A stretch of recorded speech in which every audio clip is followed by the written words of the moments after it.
Welcome to the Manville Entertainment Premises, the podcasting wing. Welcome to Authority Videocast YouTube channels. Let's Talk, the premier entity here on this channel. And speaking of which, some news to start today's show. If you guys remember when TNA tried to directly compete with WWE, and they moved to Monday nights. They moved to, I think it was 8 o'clock. Well, we're not moving to 8 o'clock on Mondays, but we're moving to every and each weekday starting at, I believe, 5 o'clock is what we're going to shoot for from here on. We're moving from noon to 5 o'clock to compete with the big boys there on the networks. Not actually, but no, I am definitely going to be more than likely moving the showtime to 5 o'clock from here on out. So with that in mind, let's get our last noon recording out of the way. Thank you if you've joined me here on the live stream today. And if you're watching the playback, I hope you enjoyed today's episode, because today here on the show, we have a very interesting topic. And seeing as how the Dodgers are now the actual Yankees of the West, I'm sure there are plenty Dodgers fans out there who are going to love this video. So, without any further ado, a two-time NLCS MVP in 1978 and 1984, the 1974 NL MVP, the 1981 World Series, a 1981 World Series champion. There's more than one. 10-time All-Star, 6 seasons of 200 or more hits. Wade Boggs has 7, and by the way, he was a first ballot Hall of Famer. National League all-time Ironman with a record 1,207 consecutive games played, and a perennial MVP candidate from 1974 to 1981. The Padres have retired his number 6 jersey, although the Dodgers have not, even though he wore the same jersey and played for them for twice as long and was, in his prime for them. But welcome. Let me introduce you to Steve Garvey. Meet Steve Garvey.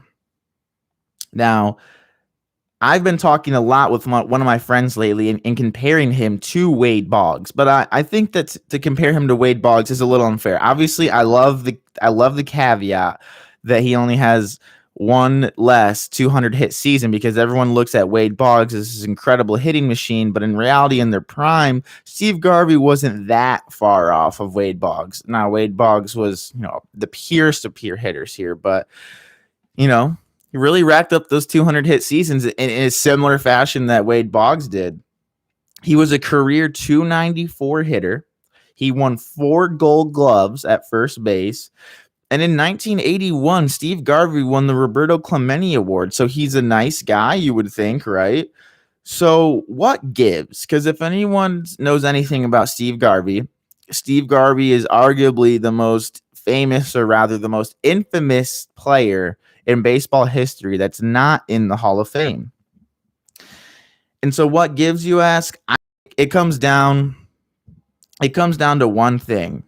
And it's a travesty, because the game's always had great power hitters since the death of the dead ball era in the late 1900s. The game has seen a lot of just crazy power hitters, but you don't just make it to the Hall of Fame for hitting home runs, right? But simply, Steve Garvey's power numbers just do not match up alongside other first basemen of yesteryear, and say, for instance, even the steroid era. For example, Jeff Bagwell had 177 more career home runs despite playing several less seasons than Garvey, while actually hitting for a higher career average at 297. So you look at a guy like Jeff Bagwell, and some people equate Jeff Bagwell to steroids. I know for a long time I did, but he was a first ballot Hall of Famer, and in a career that was shorter than Steve Garvey, he had a higher average, and he hit 177 more home runs. Now that Garvey played longer and still had a 294 average, that's incredible. But Jeff Bagwell was no joke. And Jeff Bagwell also won the NL MVP 20 years after Garvey did in 1994, as Garvey was the 1974 NL MVP. So let's compare those MVP seasons, shall we? Steve Garvey, actually 1974 was Steve Garvey's first full season. He hit 21 home runs, drove in 111 RBI. He had 200 hits and 32 doubles. He bat 312 with a 342 on base and slugged 469. Had an OPS of 811 and an OPS plus of 130. Took home the NL MVP that year. Bagwell in 1994 in just 110 games. Now remember that. Now, it was crazy that Garvey did all that in his first full season, 156 games. But check out these Buff Bagwell numbers in just 110 games in 1994. I can't even believe it. 39 home runs, 116 RBIs, 147 hits, and 32 doubles. He hit 18 more home runs, 5 more RBIs. He had less hits, but he had the same amount of doubles, all in 45 less games, 46 less games. An OPS of 1200, an OPS of 1200, an OPS plus of 213, an OPS plus of 213, and he slashed 368. He had a 368 batting average with 451 on base percentage, and he slugged 750. Now, 116 RBIs, the slugging percentage of 750, an OPS of 1200, and an OPS plus of 213 all led the league that year. And a strikes short in 1994. He also led the league with 104 runs.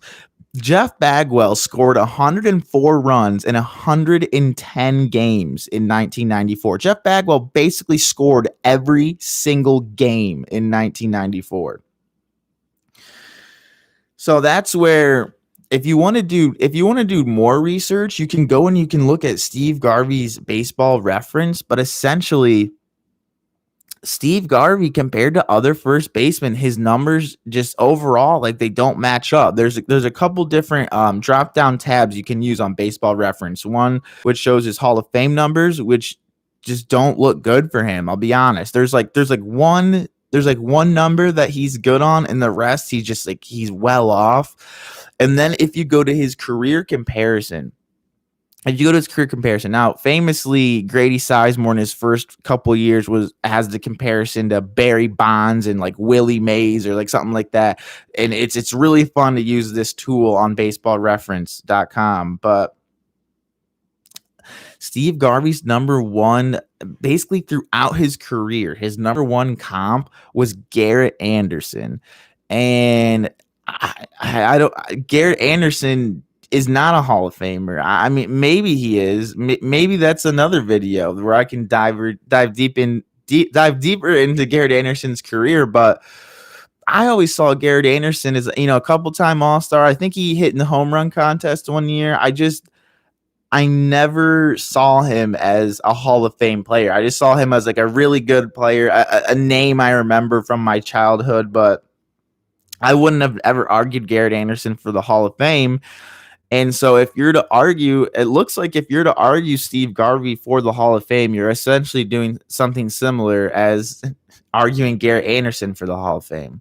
So I'm leaving it up to you guys to go on Steve Garvey's Baseball Reference, be enamored with some of his stats as I was. But if you go down and you use more of those tools they have on their Baseball Reference, like I said, the comparisons, the career comparisons, and the Hall of Fame numbers, they're two different drop down tabs, and they do not shine favorably on Steve Garvey. I can tell you that. So yeah, that's all I have for today. Like I said, we're probably moving the show to 5 p.m. Starting as early as tomorrow, in fact. So be ready to get a later edition of the show, more of a prime time edition. So thank you guys so much for joining me. Make sure to like, share, subscribe, comment, do whatever you got to do to help me grow this show with you guys. If you even care about that. If you don't, then just forget about it.